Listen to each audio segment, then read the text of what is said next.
Dios ha sido bueno, bueno es Dios. Buenos días, tomen asiento por favor. Mateo capítulo 28 en su Biblia, verso 16 por favor. Mateo capítulo 28, verso 16.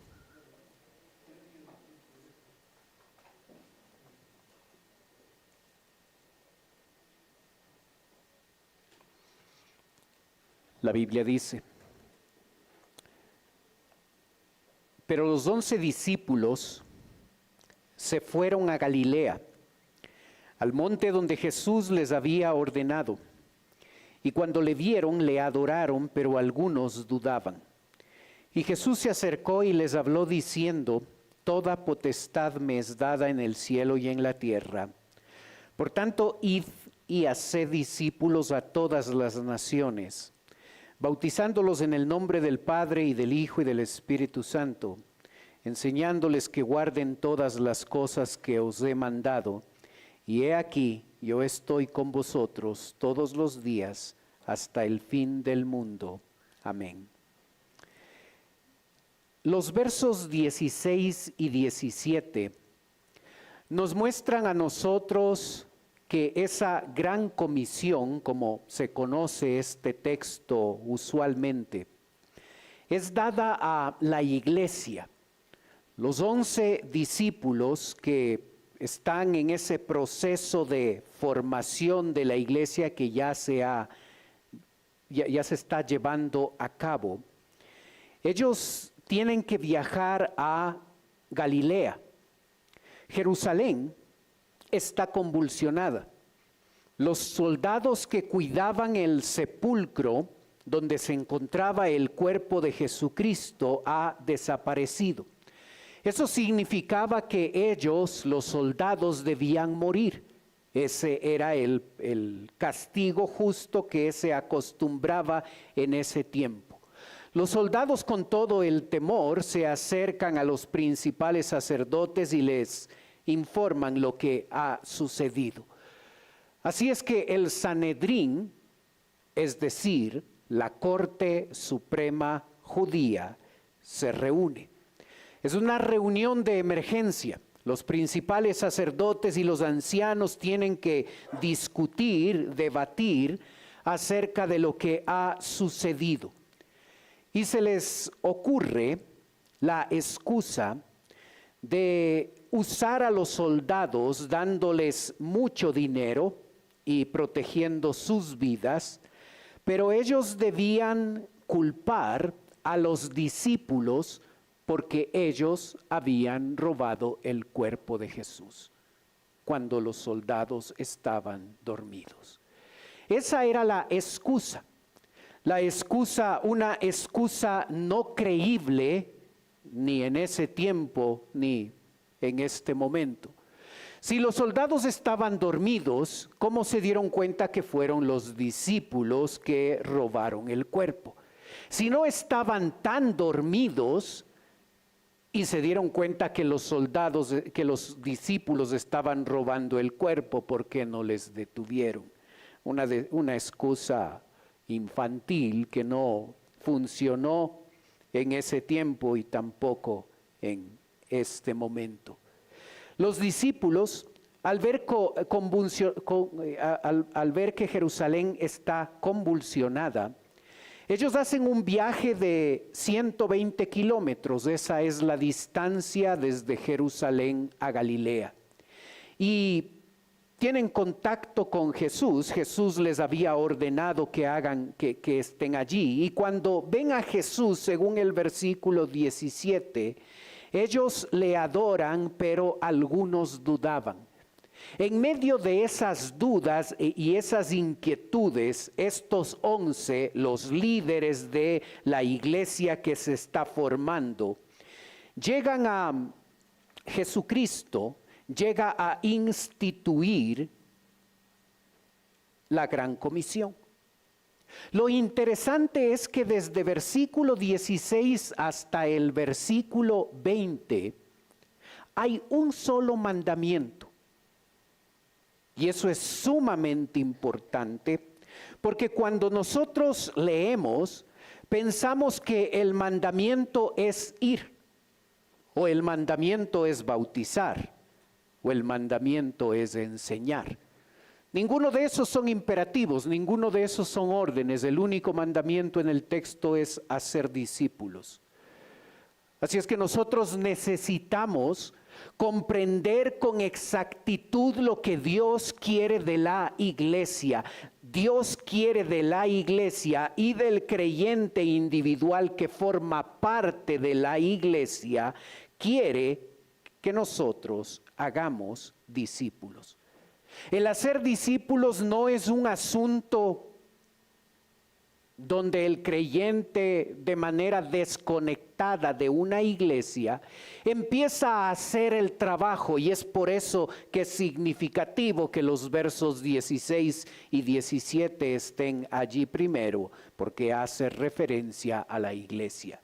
Y luego empieza a desarrollar ese mandamiento de hacer discípulos. La conclusión normal a la que les lleva Jesucristo a los discípulos es: por tanto, en conclusión, id y haced discípulos a todas las naciones, bautizándolos en el nombre del Padre y del Hijo y del Espíritu Santo, enseñándoles que guarden todas las cosas que os he mandado, y he aquí yo estoy con vosotros todos los días hasta el fin del mundo. La gran comisión se repite 5 veces en la Biblia. Se enfatiza esto en cada uno de los 4 evangelios, y en el libro de los Hechos se llega a enfatizar este mandamiento para que el creyente sepa con exactitud que la labor que se espera de cada uno de nosotros, de su iglesia y de cada uno de nosotros, es hacer discípulos. La palabra discípulo, sígueme, aparece todas esas veces allí en los evangelios. 73 veces en Mateo, 46 en Marcos, 37 en Lucas. Es significativo el hecho de que hacer discípulos aparece 4 veces en el Nuevo Testamento, 3 veces en el Evangelio de Mateo. Así es que hay un énfasis particular, hay un énfasis especial que el Evangelio de Mateo está colocando allí. Cuando usted y yo llegamos a Cristo, nosotros somos hijos de Dios, nosotros somos creyentes, no necesariamente discípulos. Un discípulo es aquel que ha decidido seguir al maestro. Y cuando sigue al maestro, va a poner su voluntad a un lado, sus objetivos, sus metas, y va a priorizar esa labor de seguir y obedecer al maestro. Muchos creyentes, pocos discípulos. Se nos manda a ser discípulos, no a ser creyentes, no a ser convertidos. Para que quede en claro cómo nosotros debemos hacer discípulos, el texto puntualiza de manera específica la manera en la que la iglesia en conjunto y cada uno de nosotros de manera individual, perteneciendo a una iglesia local, nosotros vamos a hacer discípulos.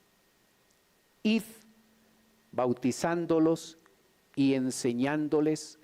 Muestran las 3 maneras en las que estos verbos están conectados al verbo principal, hacer discípulos, y nos muestra la forma en la que nosotros debemos hacer discípulos.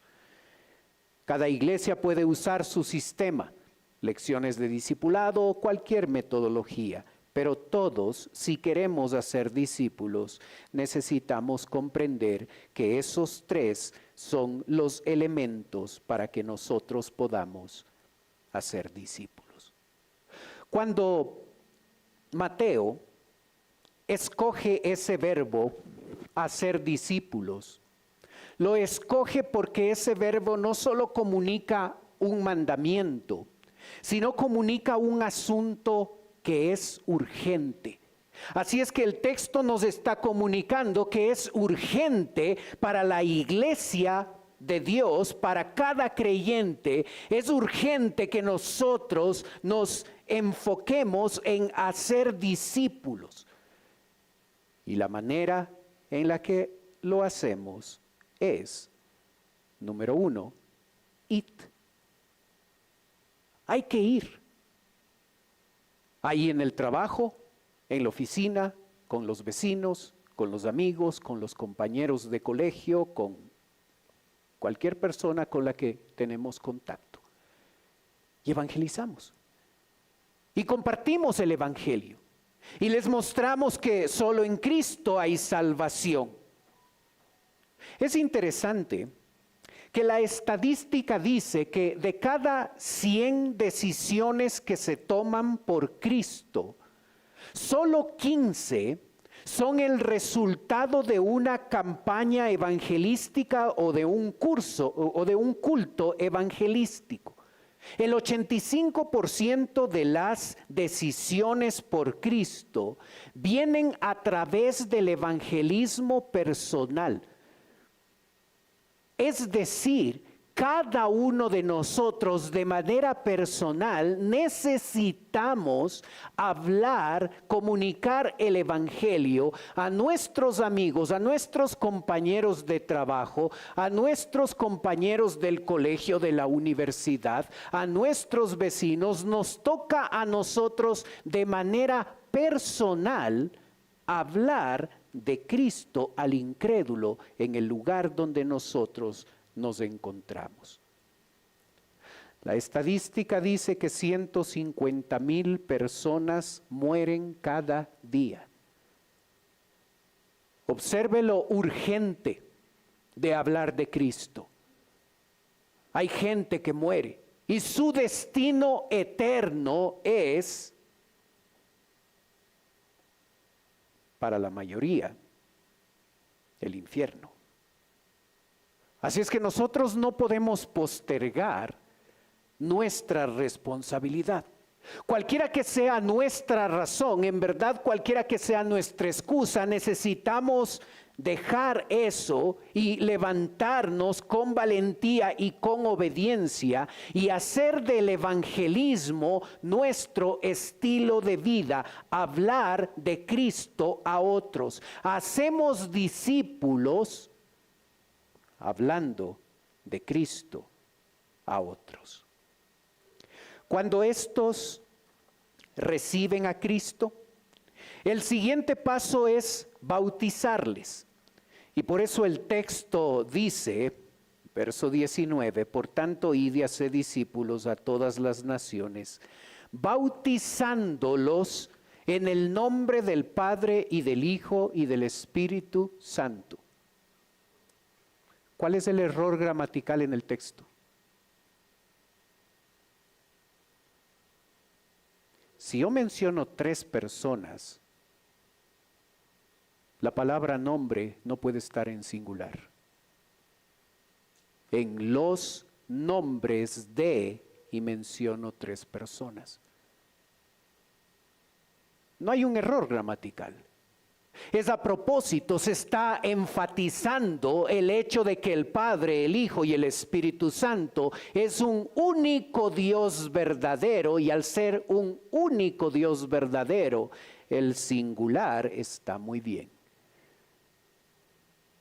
Ten cuidado con aquellos que empiezan a enseñar que el bautismo no tiene que ser en el nombre del Padre, del Hijo y del Espíritu Santo, utilizando un par de versículos del libro de los Hechos mal entendidos, mal interpretados y llegando a esa conclusión. bautizarles en el nombre del Padre y del Hijo y del Espíritu Santo.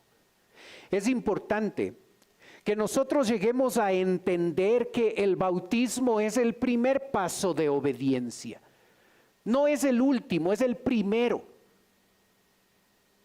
La Biblia dice, así que los que recibieron su palabra fueron bautizados y se añadieron aquel día como 3,000 personas allí en Hechos 2:41.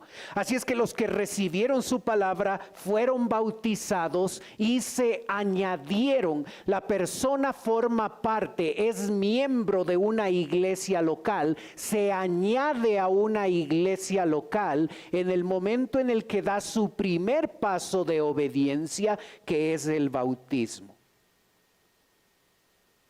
El texto dice que se añadieron aquel día 3,000 personas.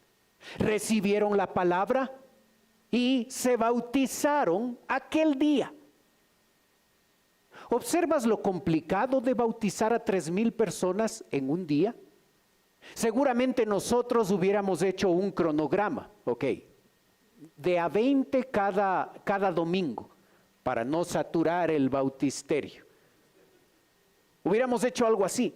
¿Por qué la necesidad de ellos de recibir la palabra y tener que bautizar a 3,000 personas con lo difícil que debió ser esa decisión? Porque no hay razón para postergar el bautismo. Si tú has recibido a Cristo como Salvador, no necesitas un curso de bautismo. Necesitas estar seguro a quien has creído. Y si eres salvo y tienes seguridad de salvación y ese tema está muy claro, el siguiente paso es el bautismo. ¿Entiendes por qué en nuestras lecciones de discipulado, lección 1 y 2 hablan de la salvación y de la seguridad de salvación? Y cuando ese tema está claro, lección 3, bautismo.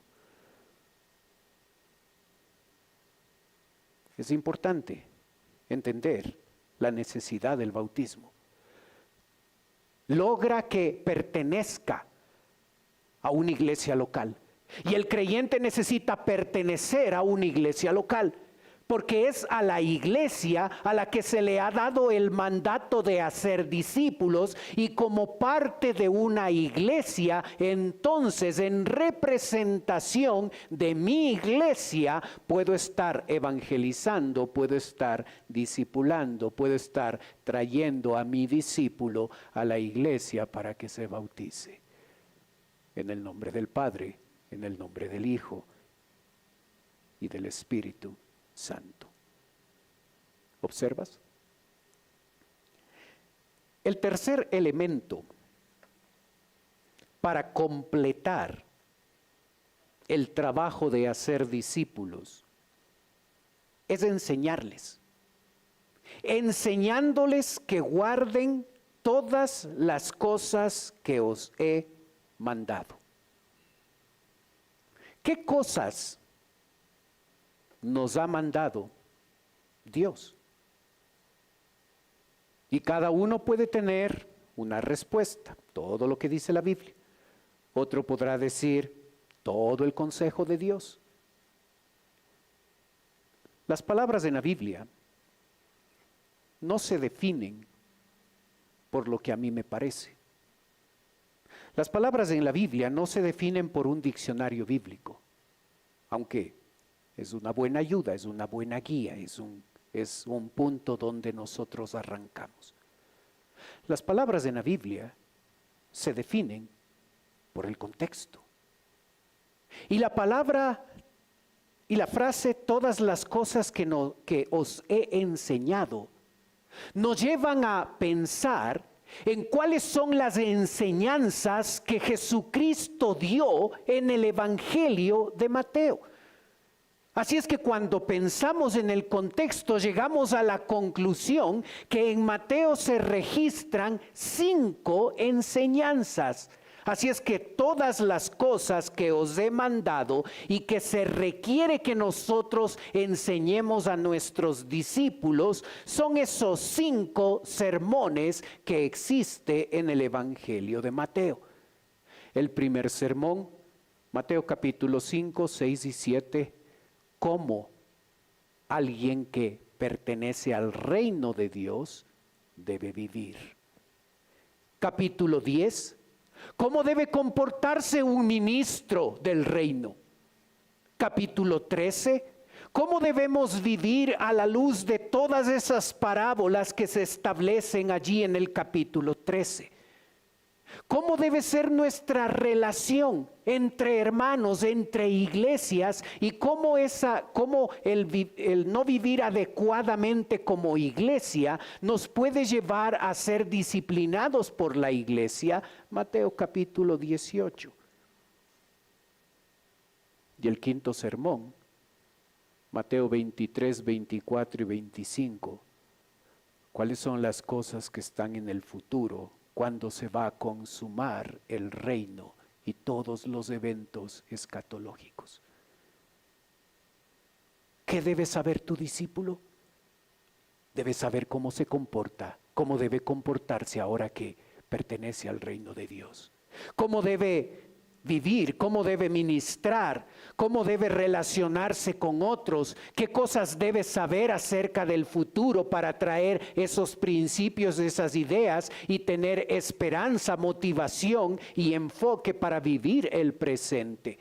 Así es que se requiere esto, sea que utilizamos 17 lecciones o utilizamos cualquier otro método, el texto es sumamente puntual, enseñándoles que guarden todas las cosas que os he mandado. En un método de discipulado no puede quedar por fuera ninguno de estos 5 sermones establecidos en el Evangelio de Mateo, porque Jesucristo dice, enseñándoles que guarden todas las cosas que os he mandado, y las cosas que Jesucristo nos ha mandado en el Evangelio de Mateo son esos 5 sermones específicamente. ¿Observas? ¿Cuál es el alcance? ¿A quiénes nomás debemos hacer discípulos? Y el verso 19 dice, por tanto, id y haced discípulos a todas las naciones. La palabra naciones no hace referencia, si me sigues por favor, no hace referencia a países, a los 194 países, hace referencia a los 24,000 etnias que existe en nuestro planeta. Etnos, naciones, etnias. ¿Observas? Si nosotros somos conscientes de lo que Dios espera de nosotros, que hagamos discípulos a 24,000 etnias que conforma nuestro planeta, fácilmente nos damos cuenta que es una obra que nos supera. Es muy grande para los 400 que somos.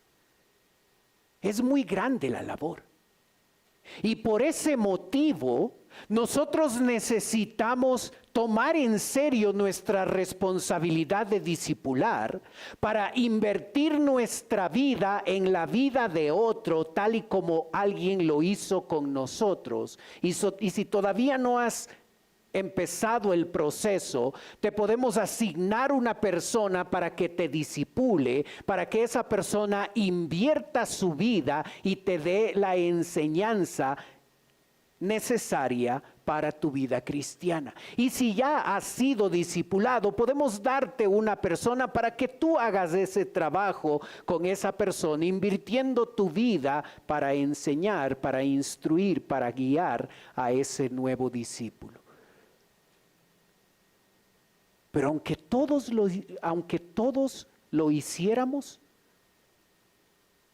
son 24,000 etnias. Por ese motivo, a más de discipular. Cada uno necesitamos tomar en serio nuestra labor de apoyar la obra misionera, porque necesitamos enviar a más misioneros que vayan a otros lugares, a otras etnias y abran iglesias, y a través de esas iglesias el trabajo se reproduzca y lleguemos a la meta. Debemos hacerlo nosotros, no hay excusa. Si Dios nos dice a todos nosotros a ser discípulos y tú no lo estás haciendo, cualquiera que sea tu razón y tu argumento, estás desobedeciendo a Dios, porque Dios dice hacer discípulos. Y unido a eso, necesitamos apoyar cada vez más la obra misionera. Enviar más misioneros, apoyar mejor a los que ya apoyamos, abrir nuevas iglesias para que otros se unan al trabajo y cumplamos la meta.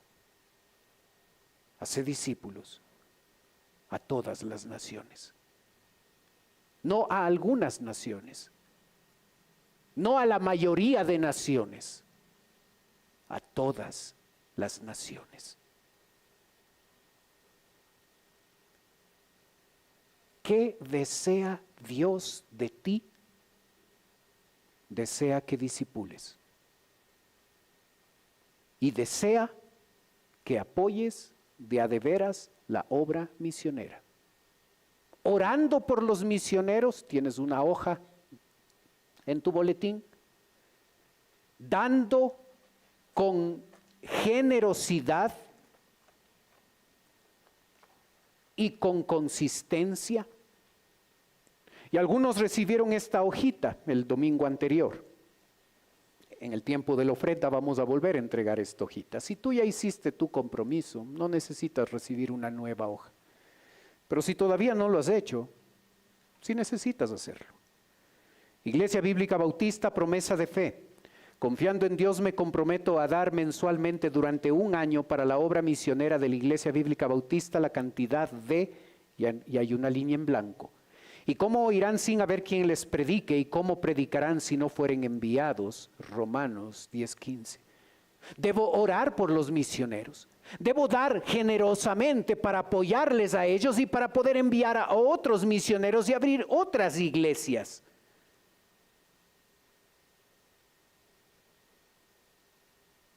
¿Sabes?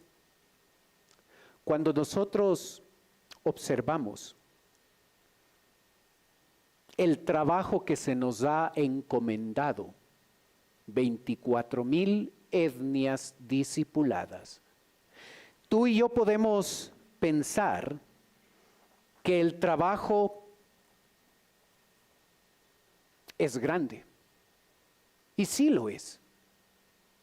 Debemos hacer la parte que nos corresponde cada uno de nosotros y debemos apoyar la obra misionera para tener más iglesias. Pero Dios quiso decirnos que Él nos ha provisto de 2 recursos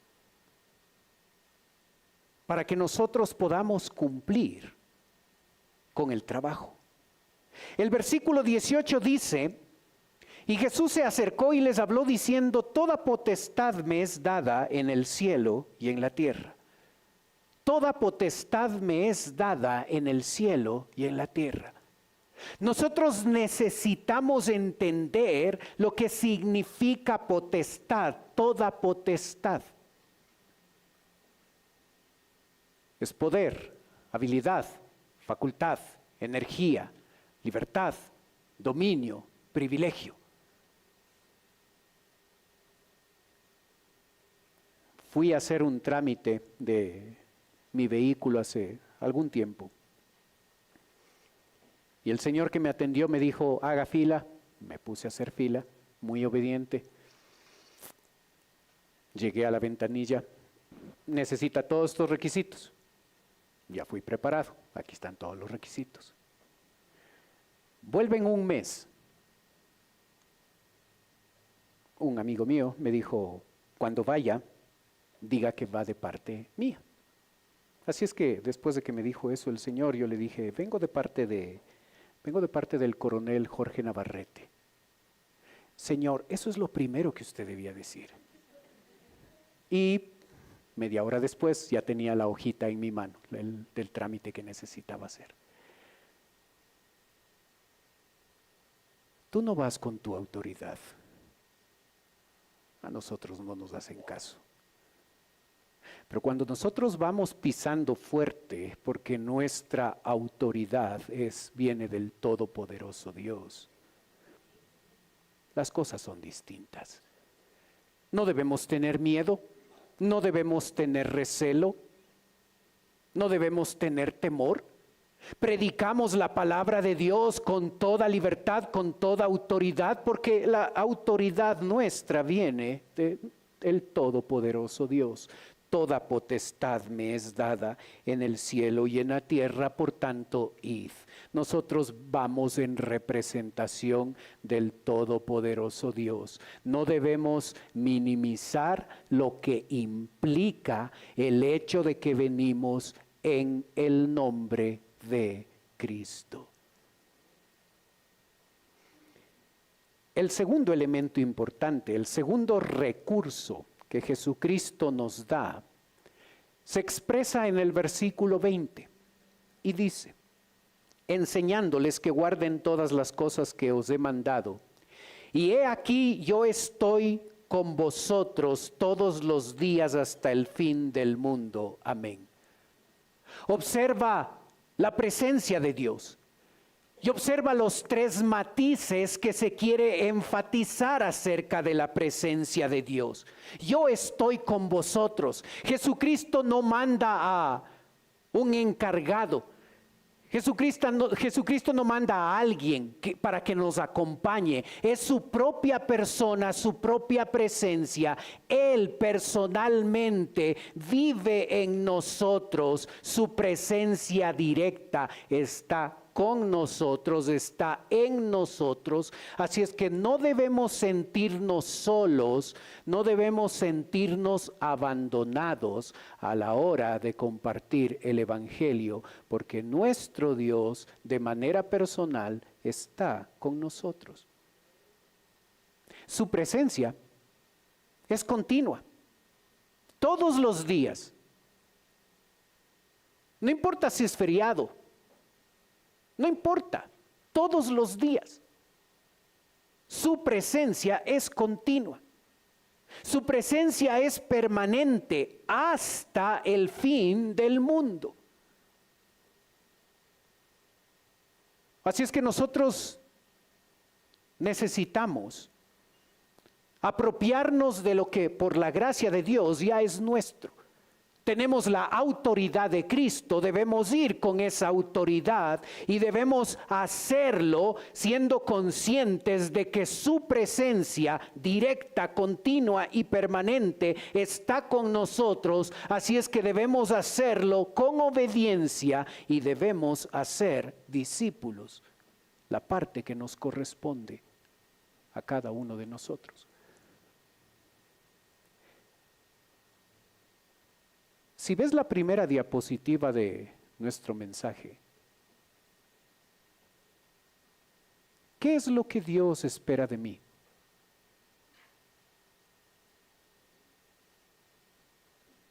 Que yo haga discípulos. Eso es lo que Dios espera de mí. Eso implica que si yo quiero ser obediente a lo que Dios de manera específica me ha mostrado que lo que Él espera, yo necesito hacer ajustes a mi vida.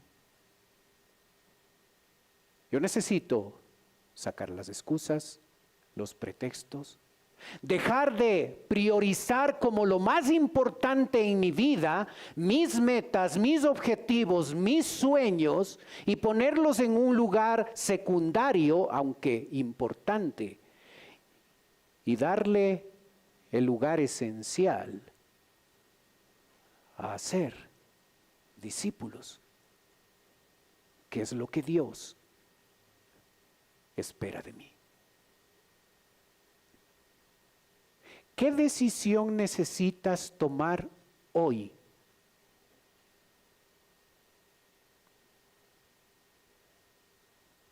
Para obedecerle. ¿Qué decisión, qué ajuste debes hacer hoy para cumplir lo que Dios espera de ti? No es difícil saberlo, yo sé. ¿Qué es lo que Dios espera de mí? Que haga discípulos. Ese es el mandamiento. Esa es la orden urgente. ¿Qué vas a hacer con lo que Dios te ha dicho hoy? Oremos.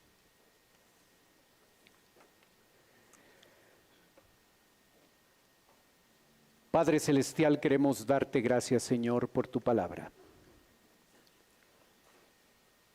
Gracias por el privilegio de poder leerla, de poder estudiarla, de poder entenderla. Padre, pedimos tu ayuda para aplicar lo que hemos comprendido a nuestra vida. Padre, yo ruego por aquel creyente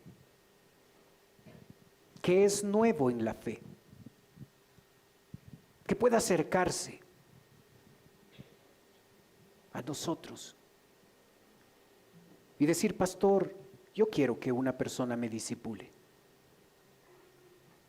Te ruego por aquel creyente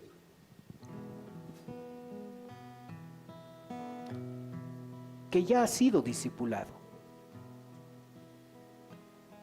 que se acerque. Pastor, yo quiero que me asignen una persona. Yo quiero empezar a invertir mi vida, mi tiempo, ayudando, enseñando a otro. Ayúdanos a saber que el mandato habla de todas las naciones.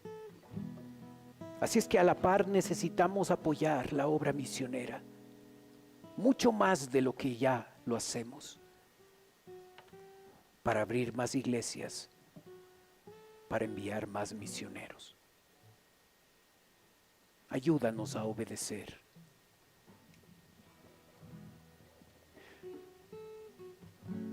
Mientras usted mantiene sus ojos cerrados, por favor, continúe orando. Puede ser que esta mañana nos está visitando alguien por primera vez. Y si ese es su caso, y usted quiere permitirme orar por usted, usted puede levantar su mano. Con eso me está diciendo: pastor, vengo por primera vez, ore por mí. ¿Hay alguien así con nosotros? Veo su mano, gracias. Veo su mano también, gracias. ¿Alguien más por primera vez? Con toda confianza.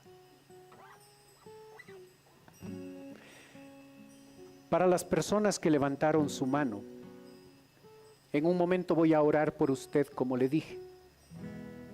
Quisiera ofrecerle algo más. Por favor, es totalmente voluntario, no se sienta presionado, no se sienta presionada, no hacemos esto para presionarle.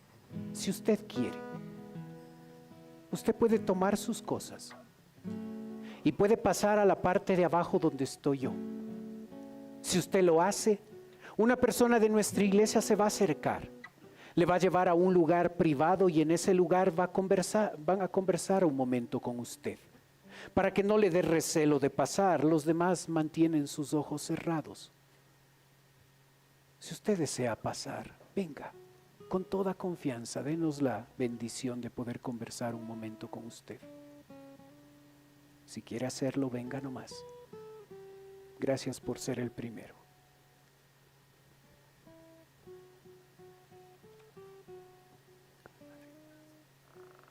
Si quiere pasar, hágalo nomás, por favor.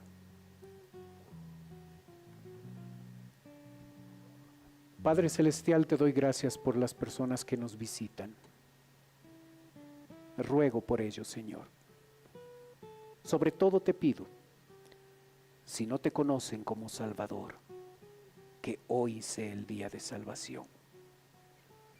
Te ruego, Padre, por nosotros, tus hijos. Ayúdanos a ser obedientes. Usa nuestra vida, Señor. Queremos servirte con todas las fuerzas de nuestro corazón. Oramos en el nombre de Cristo Jesús. Amén. Dios ha sido